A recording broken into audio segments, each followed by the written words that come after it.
చీమలు రోజుకి కనీసం ఒక్కసారైనా వీటిని మనం చూస్తాం.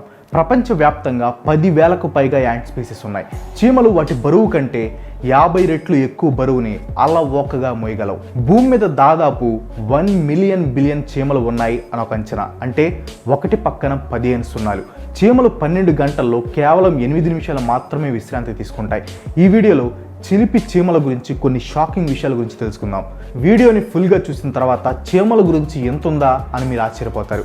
ఇంకా అస్సలు చేయకుండా వీడియోలోకి వెళ్ళిపోదాం. చీమలు కందిరీగల కంటే చాలా పెద్దవి. So what?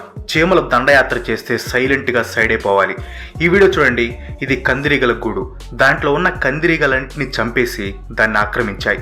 చీమల కూరలు మన వెంట్రుకల కంటే చాలా సన్నగా ఉంటాయి, బట్ చాలా స్ట్రాంగ్గా ఉంటాయి. అటాక్ టైంలో శరీరంలోకి కూరలు పంపాక విషాన్ని వదులుతాయి. సో పాపం ఈ కందిరీగలకి తప్పించుకోవడానికి ఎలాంటి ఛాన్సు లేదు. కానీ చీమలు కందిరీగల్ని ఎందుకు చంపుతాయి? వాటి గోళ్ళని ఎందుకు ఆక్రమిస్తాయి? ఫ్రాంక్గా చెప్పాలంటే మనం చీమల కంటే కందిరీగలకే ఎక్కువ భయపడతాం. వాటి సైజ్కి కూడా ఏమాత్రం రెస్పెక్ట్ ఇవ్వకుండా దాడి చేస్తాయి చీమలు. జస్ట్ కందిరీగలనే కాదు, సాలెపురుగుల్ని కూడా ఇవి ఇంతే చేస్తాయి. మైర్మీషియా చీమలు సాలిగూళ్ళకి చేరి ఫస్ట్ పిల్లల్ని చంపేస్తాయి. తర్వాత తల్లుల్ని, వేరే పెద్ద సాలిపురుగుల్ని అక్కడి నుంచి తన్ని తరిమేస్తాయి. సాలిపురుగులు తిరిగి రావాలి అనే ఆలోచన కూడా రాకుండా భయపెట్టి పంపిస్తాయి. దీనికి కారణం చాలా సింపుల్. ఈ రెండు జీవులు ఒకే స్థలంలో ఆహారాన్ని వెతుక్కుంటాయి. బట్ చీమలకి అపోజిషన్ ఉంటే నచ్చదు. సాలిపురుగులు చిన్నప్పుడైతే ఈజీగా చంపొచ్చని ముందే అటాక్ చేస్తాయి. బట్ వాటి సైజు, వాటి వయసు చీమలకి ప్రాబ్లం ఏమో అనుకోవద్దు. అవి అనుకుంటే ఎంత పెద్ద దాన్నైనా చంపేస్తాయి. కాకపోతే ఫుల్ సైన్యంతో రావాలి. ఫుల్ ఆర్మీ వచ్చిందా, ఎదురు ఎంత పెద్దది ఉన్నా వారు వన్ సైడే. ఫర్ ఎగ్జాంపుల్ ఈ వీడియో చూడండి. పాము ఇంకా బ్రతికి ఉండగానే చీమలు తినేస్తున్నాయి. My goodness, this is terrible. He's a big one. Look how big he is. Just కొన్ని గంటల్లో బల్లులు అస్థిపంజరం తప్ప ఏమీ మిగలకుండా తినేస్తాయి. బట్ ఇక్కడ క్వశ్చన్, అంత చిన్న చీమలు ఇంత విధ్వంసం ఎలా చేయగలవు? చీమలు దాదాపు 100 మిలియన్ సంవత్సరాల నుండి ఈ భూమి మీద ఉన్నాయి. ఇన్ని సంవత్సరాలు అవి బ్రతికి ఉండాలంటే యుద్ధం చేయాలి. యుద్ధం శరణం గచ్చామి. తమ ఉనికి కోసం తరచుగా ఫైటింగ్స్ చేస్తూ ఉండేవి. ఆ కాలంలో చీమలకి ప్రధాన శత్రువులు డైనోసర్స్, బర్డ్స్, మెమల్స్. ఆ టైంలో అవి వాటి కోరల్ని బాగా ఉపయోగించేవి. కానీ వేరే పురుగుల మీద వాటి కోరలు అంత ఎక్కువగా ప్రభావం చూపేవి కాదు. కాలక్రమేణా వాటి కోరలు విషాన్ని ప్రొడ్యూస్ చేసే విధంగా మారాయి. ఇదొక మామూలు యాంట్ కాలనీ. అర్జెంటీన్ యాంట్స్ అనే చీమలు స్టార్టింగ్లో సౌత్ అమెరికాలో ఉండేవి. 21st సెంచరీ టైంలో అవి South Africa, Mediterranean region, Australia, New Zealand, కాలిఫోర్నియాలో కూడా కనిపించాయి. ఇవి చాలా డేంజరస్. ఇవి కొత్త ప్లేస్కి వచ్చినప్పుడు వేరే చీమల్ని చంపేస్తాయి. వాటి పర్పస్ ఒక పెద్ద మెగా కాలనీని ఫామ్ చేయటం.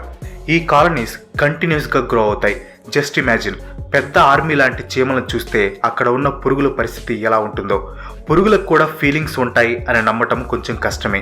ఈ క్వశ్చన్ని స్టడీ చేయటం కూడా కష్టమే. కానీ సైంటిస్టులు ఆ ప్రయత్నం చేశారు. ఫర్ ఎగ్జాంపుల్ ఒక ఈగ మీద ఎక్స్పెరిమెంట్ కండక్ట్ చేశారు. అర్జెంటీన్ యాంట్స్ ఉన్న దగ్గర ఈగని పడేశారు. చీమను చూసి ఆ ఈగ భయపడుతుందా లేదా అని గమనించారు. వాళ్ళు సక్సెస్ అయ్యారు. ఈగ కొంచెం భయానికి గురైంది. కొంచెం సేపు రిలాక్స్ అయ్యి తర్వాత ఆహారం తినడానికి ట్రై చేసింది. సో ఆ టైంలో అవి ఏదొకటి ఫీల్ అయ్యింది అని మనకు అర్థమవుతుంది. మేబీ వేరే పురుగులు కూడా ఈ అర్జెంటీన్ యాంట్స్కి భయపడొచ్చు. మేబీ ఒక ఫోబియా లాంటి దాన్ని క్రియేట్ చేసి ఉండొచ్చు. ఫర్ ఎగ్జాంపుల్ మనుషులు తీసుకోండి. పురుగులు చిన్నగా ఉన్నా వాటిలో కొన్ని మనల్ని కొడతాయి. కొన్నిటి వల్ల చాలా జబ్బులు వస్తాయి. సో బేసిక్గా అందరికీ ఇన్సెక్ట్ ఫోబియా ఉంటుంది. వాటికి దూరంగా ఉంటే మంచిది అనుకుంటాం. చీమలు ఫెరమోన్స్ ద్వారా కమ్యూనికేట్ చేసుకుంటాయి. అంటే అవి సైలెంట్గా కమ్యూనికేట్ చేసుకుంటాయేమో అని అర్థం కాదు. కాలనీలో వాటి పొజిషన్ని బట్టి వాటి వాయిస్ ఉంటుంది. డిఫరెంట్ వాయిస్లు ఉంటాయి. ఫర్ ఎగ్జాంపుల్ ఇది ఆర్డినరీ వర్కింగ్ యాంట్ వాయిస్, ఇది సోల్జర్ యాంట్ వాయిస్, ఫైనల్గా ఇది క్వీన్ యాంట్ వాయిస్. మోస్ట్లీ చీమలకి చనిపోతాం అనే భయం ఉండదు. బట్ ఏవైతే వాటిని చంపుతాయో వాటిని చూసి భయపడతాయి. ఫర్ ఎగ్జాంపుల్ మనుషుల్ని తీసుకోండి. చావుకి భయపడతారు, అది ఎలాంటి పరిస్థితి అయినా. ప్యారిస్ అండర్ గ్రౌండ్లో దాదాపు 60 లక్షల అస్థిపంజరాలు బయటపడ్డాయి. అప్పట్లో ఈ ప్రదేశాన్ని శ్మశాన వాటికగా ఉపయోగించి ఉంటారు. అక్కడ వాళ్ళకు ఒక మ్యూజియంలా ఉంది. దీంట్లో పెద్ద వింత ఏమీ లేదు. బట్ చీమల్లో కూడా ఇలాంటి పరిస్థితి ఉందంటే ఏమంటారు? పర్టికులర్గా ఒక యాంట్ స్పీసీస్లో ఈ పద్ధతి ఉంది. ఈ చీమలు వేరే చీమల్ని వెంటాడి తింటాయి. అంతేకాకుండా వాటి పుర్రెల్ని కలెక్ట్ చేస్తాయి. కేవలం పుర్రెల్ని మాత్రమే ఎందుకు కలెక్ట్ చేస్తాయో సైంటిస్టులు కూడా తెలియదు. చీమలకి చనిపోయిన వాటి వల్ల ఇన్ఫెక్షన్స్ వస్తాయని తెలుసు. వాటిని కాలనీస్లో ఉంచకూడదు అని తెలుసు. ఈ బిహేవియర్ని నెక్రోఫోర్సిస్ అంటారు. చీమల కాలనీస్లో అండర్టేకర్స్ ఉంటాయి. WWE అండర్టేకర్ కాదు, ఇవి చీమలు. ఈ అండర్టేకర్స్ పని చనిపోయిన చీమల్ని కాలనీస్లో ఉన్న సమాధుల్లో పెట్టడం లేదా బయటపడేయటం. ఇన్ కేస్ ఏమైనా చీమలు చావుకి దగ్గరగా ఉంటే ఈ అండర్టేకర్స్ వాటిని కాలనీస్ నుంచి దూరంగా తీసుకువెళ్తాయి.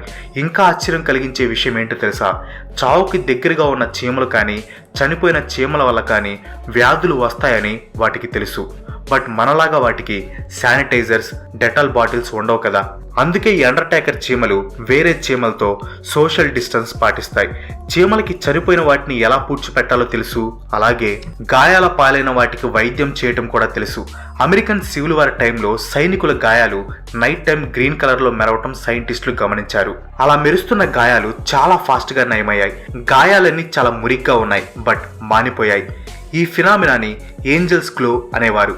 చాలా సంవత్సరాల తర్వాత సైంటిస్టులు ఈ మిరాకిల్లో దోతల పాత్ర ఏమీ లేదు, బట్ దీనంతటికీ కారణం ఫోటోర్ హ్యాబ్డస్ లూమినిసెన్స్ అనే బ్యాక్టీరియా అని చెప్పారు. ఈ బ్యాక్టీరియా చెడు బ్యాక్టీరియాని చంపేస్తుంది. దీనివల్ల యాంటీబయోటిక్ ఎఫెక్ట్ ఉంటుంది. చీమలకి అండర్టేకర్సే కాదు, కెమిస్టులు కూడా ఉంటాయి. ఆకుల రసాన్ని వాటి యాసిడ్తో కలపటం వాటికి తెలుసు. తర్వాత గాయపడిన చీమలకి ఈ మిశ్రమాన్ని పోస్తాయి. సైంటిస్టుల ప్రకారం ఈ మిశ్రమం డెడ్లీ ఫంగస్ను కూడా చంపేస్తుంది. యాంట్ కాలనీకి జబ్బులు రాకుండా కాపాడుతుంది. Just ant things. Yes, it is science. That's all for today. ఈ వీడియో మీకు అనిపించిన కింద కామెంట్లో పోస్ట్ చేయండి. వీడియో నచ్చితే లైక్ చేయండి, షేర్ చేయండి. నెక్స్ట్ వీడియో మిస్ కాదు అనుకుంటే మన ఛానల్కి తప్పకుండా సబ్స్క్రైబ్ అవ్వండి. ఇంకో మంచి విషయాలతో మళ్ళీ కలుసుకుందాం. అంతవరకు సెలవు. Bye bye.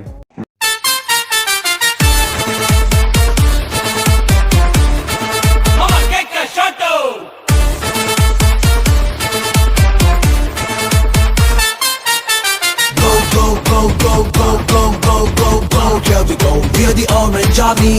Go, go, go, go, go, go, go, go, go. Here we go, we're the Orange Army.